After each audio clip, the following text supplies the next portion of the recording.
Let's look at some Docker extra use cases. First off, I want to mention that Docker is a secure platform.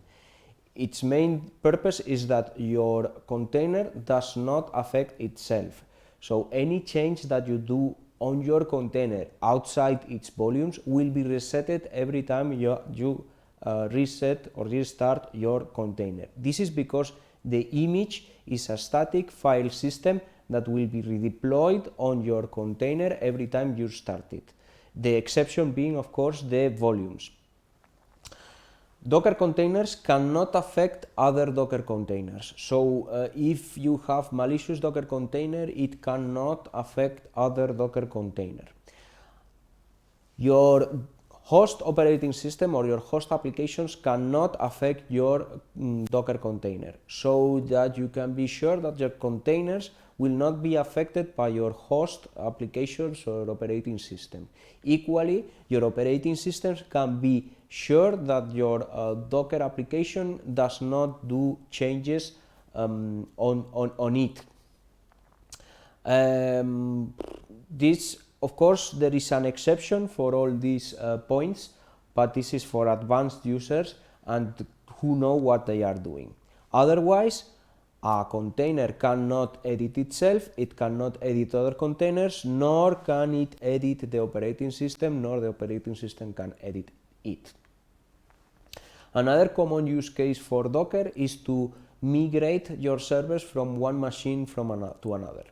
This case might be most relevant for developers, since they run their applications on their development computer, and when they are ready, they want to migrate to a production environment. In this case, what they do is they set the production environment, they pull the image into the production environment, and if they want to take the data from this host to another, they just copy the volumes there.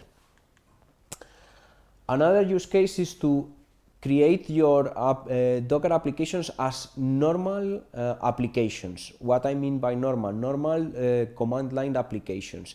This is the main purpose of the entry point directive. If we have a Docker file such as this one, with this entry what we are saying is that Docker should call this application with these parameters, and if the user wants to add new parameters, they can add it, so that the net effect of this is that we are running the application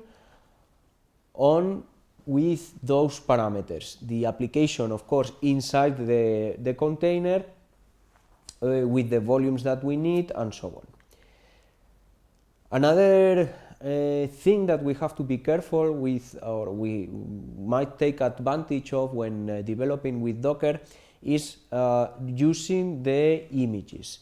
We've seen how images are built, so if we want to create a machine learning application, we might want to start by selecting our technology, and then we might want to select the platform on top of that technology. We can do experiments with different platforms, with different libraries, and with different alternatives. Once we've selected an alternative, we can create an image that contains our machine learning model. Then we can use this image to create containers to train our model, to train it several times. Because they are independent, we can check that the training is done correctly, and so on. And finally, when we have our trained model, we can create a Docker image based on the previous branch of images, where the model is already trained and ready to be used. So we can call the application directly, and this application will run without having to train the model, as it would be the case of this image, in a production environment. And finally, Docker is very useful for DevOps operations.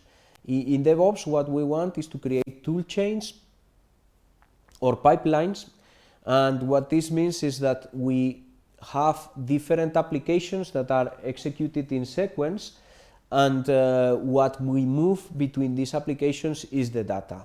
So let's say we have an application that requires two technologies to be built. We built the first application with the first technology, so this container contains all the compilers and all the tools that we need for building our application with that technology, and everything, the result of that, goes into the workspace.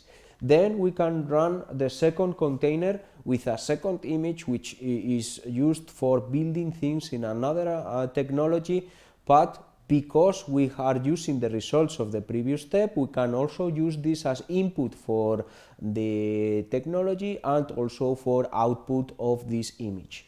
Of course, in DevOps, what we want always is to have tests. So Docker, as we've seen before, can create independent environments, secure environments, so we can run all our tests, and even if these tests fail catastrophically, they will not affect other containers. The same container can be run again to test the test again. It cannot affect the host operating system, the host applications. So when the tests are run correctly, we can move on to the next stage in our pipeline, which is packaging. And in this case, we have a very interesting case where we can run Docker inside Docker. In fact, this is one image that you can find in the Docker Hub, which is called DINT, for Docker in Docker.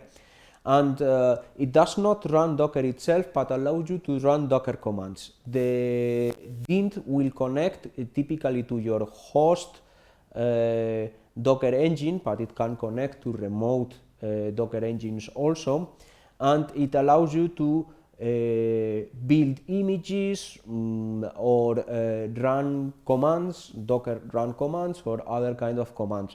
So in this stage, we might want to package, so create a Docker image. So once we create this Docker image, we can also use in our last step Docker in Docker to deploy that image into the production environment.